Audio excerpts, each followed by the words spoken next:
This is my third try.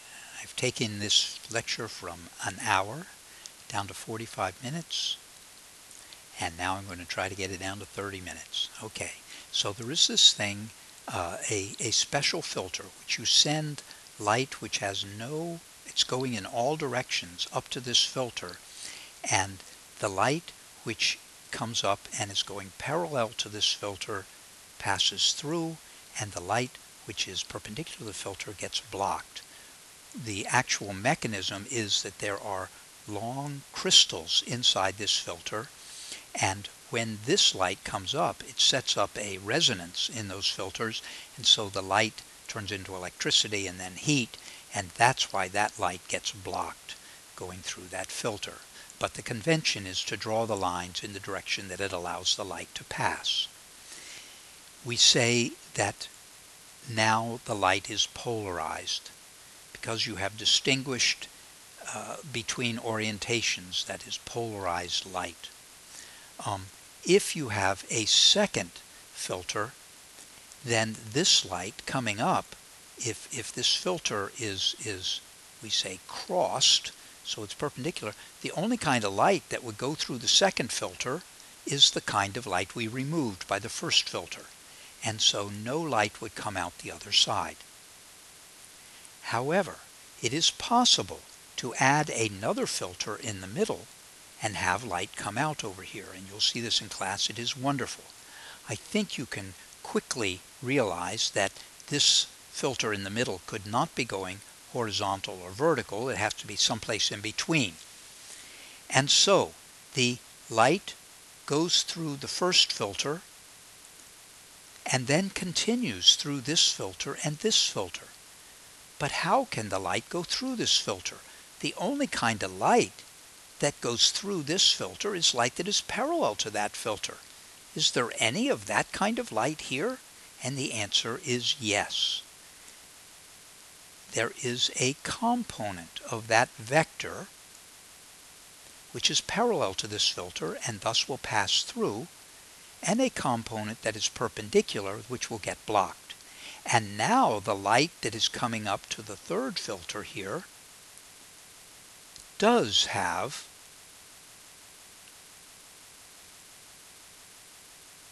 light that is going of the kind that goes through that filter. That is, it has a component which is parallel to that filter and it will pass through, and the component that's perpendicular will be stopped. So if you're doing this graphically, it's easy. You just draw the light so that it is parallel to the filter it has just gone through. That's the only kind of light that's going to come through there. Darn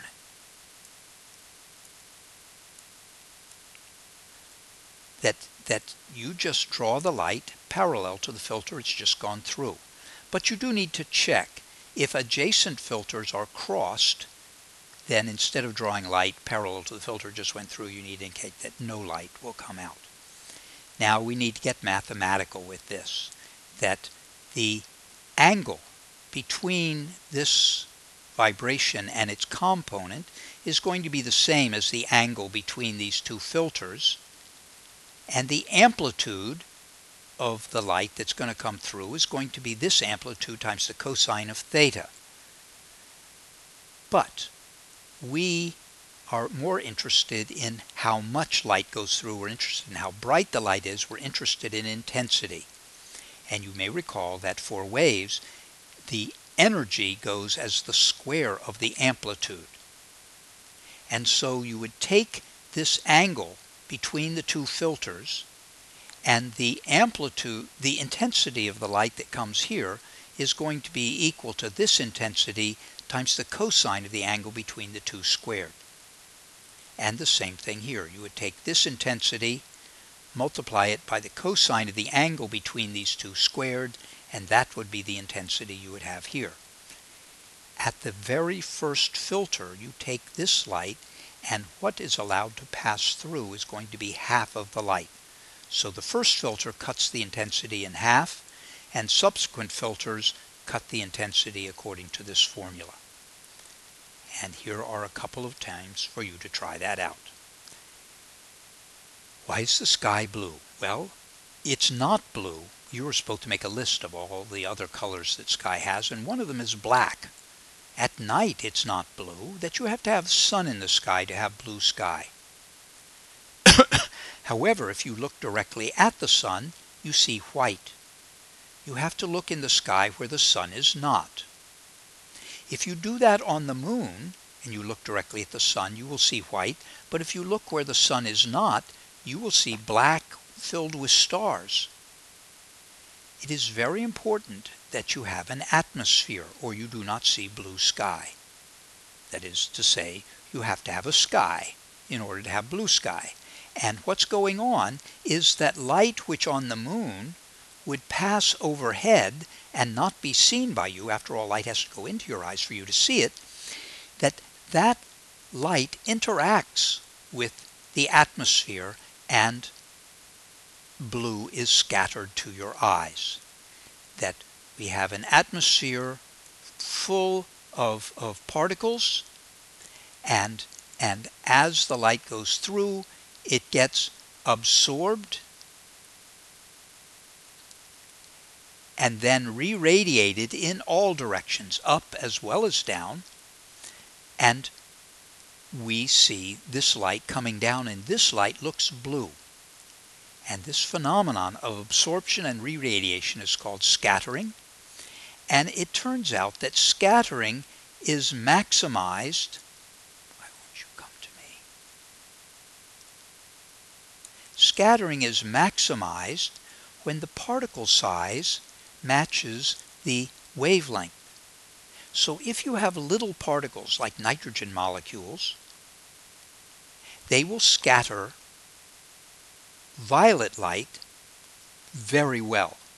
They also scatter green and red light, but not as well. So violet dominates the light that is scattered by clean air. However, our eyes are not as sensitive to violet as they are to green, and so the mixture of the green light that gets scattered and the violet looks pretty blue to us. If the sky gets dirty, if you put nitrates and sulfates, big molecules up there, then they do a good job of scattering the longer wavelengths. So you would have these nitrogen molecules which are scattering the short end, the violet and the green, but then if you add in the scattering from these dirty molecules, then you get red added into the mix as well, and then the sky begins to look white, like in the summertime. And if you then have a rainstorm and it washes all the nitrates and sulfates out, then the sky looks blue again.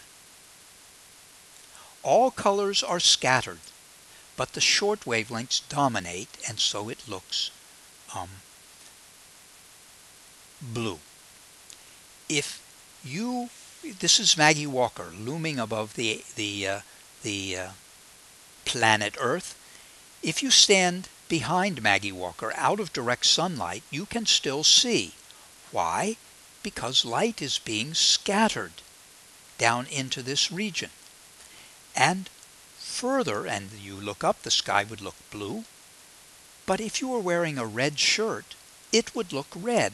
Red content is there. Red is also being scattered. It's just being dominated by the violet and the green. If you were to come out from behind Maggie Walker and stand in direct sunlight, your red shirt would look a much more vibrant red. But there is red content in that scattered light. If you did this on the moon, then out of direct sunlight, it would be inky black. You could not see the hand in front of your face because there's no light there. No light is scattered into that region. If you look at the sun at sunset, then the sun looks red instead of white. And that's again a matter of the scattering.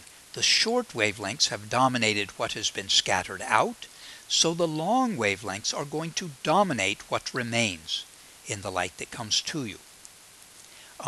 That if you had on a blue shirt, it would look blue at sunset, but not as vibrant a blue as during the daytime, but there is blue content in that light coming to you.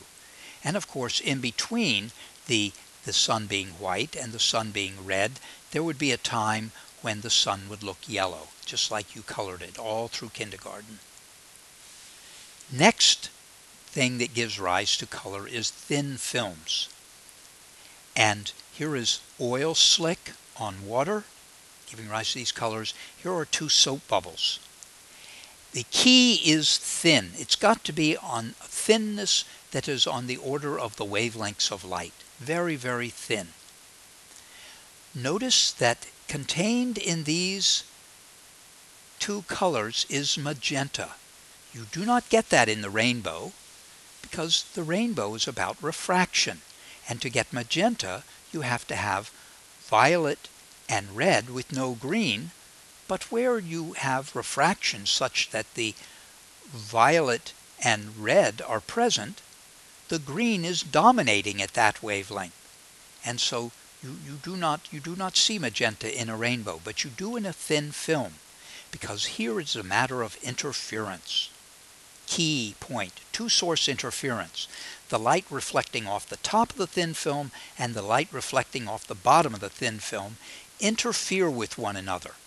And if they're a half a wavelength out of phase for violet light, then all that remains here is going to be the green and the red, and it looks yellow.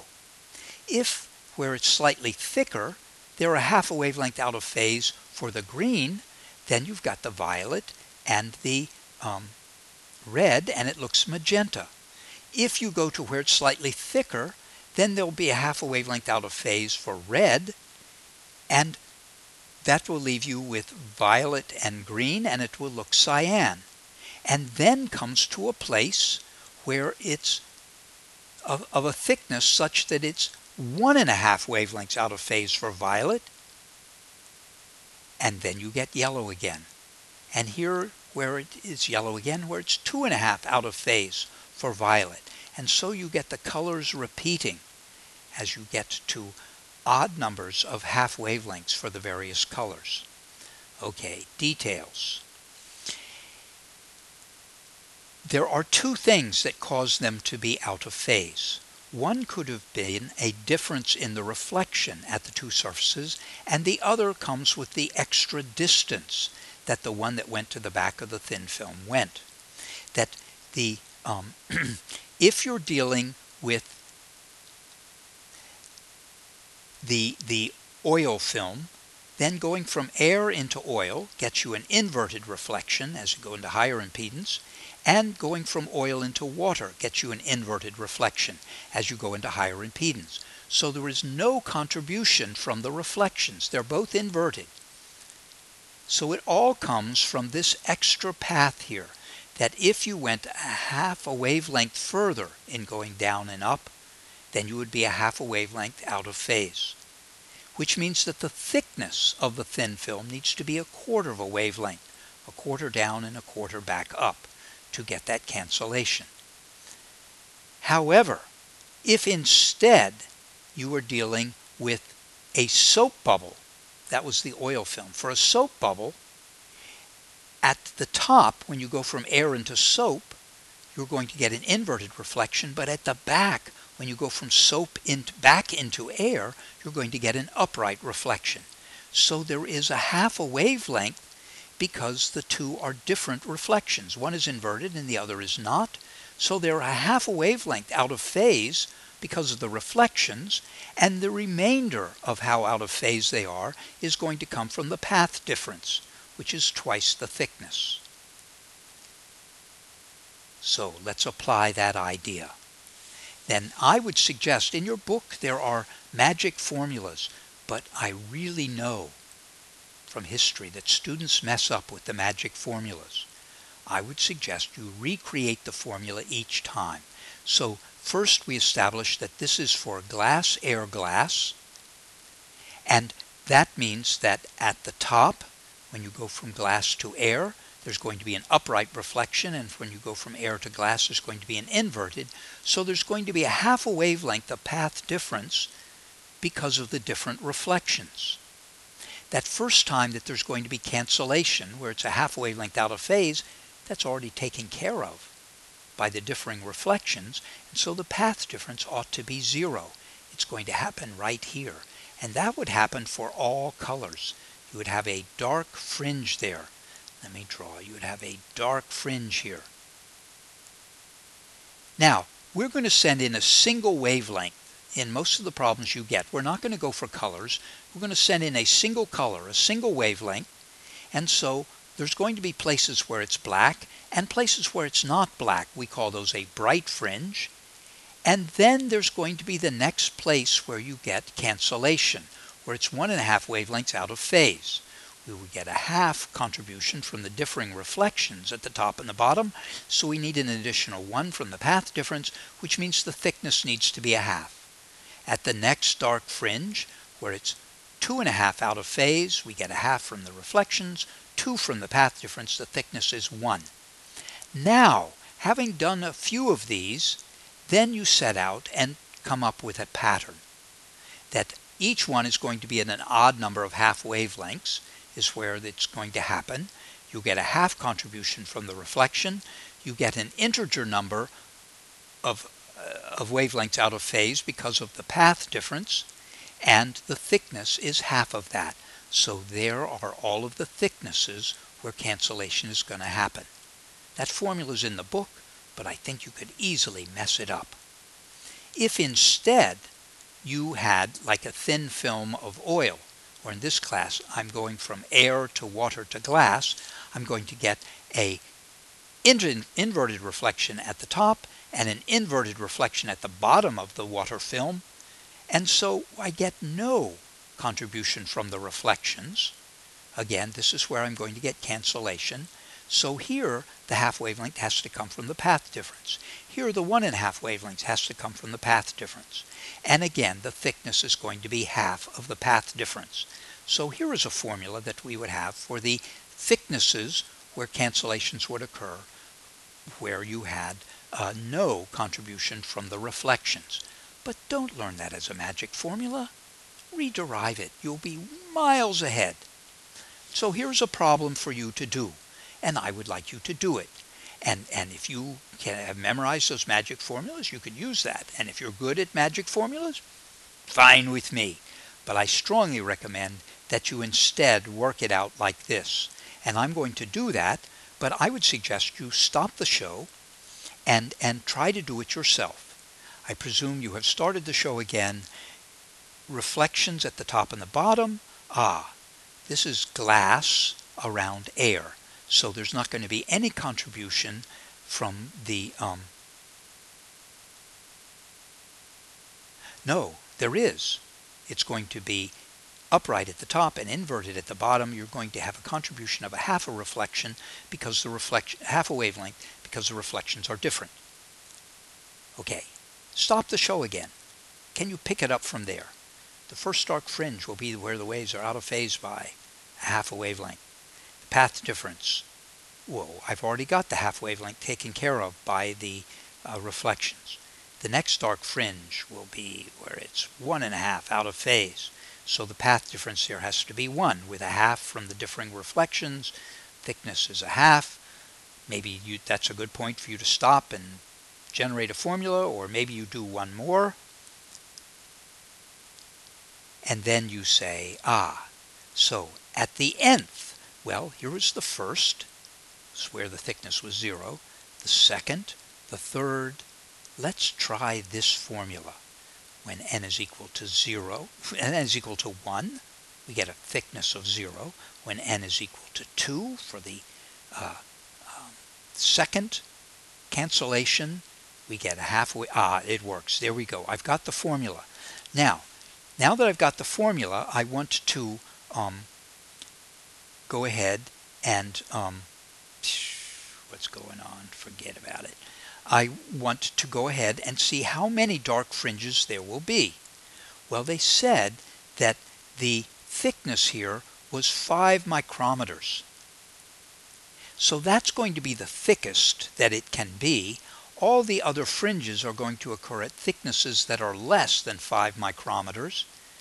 So I 5 micrometers is going to be greater than this thickness, and I put in for the wavelength, I put in what they said the wavelength was. And then you solve that for n, and you can calculate it, but I can do it in my head. I'll divide both sides by this, and that's going to go into that a little bit more than 10 times. Multiply that by 2, that's 20. Add 1, I think that there will be 21 dark fringes. Such is the homework you will be doing.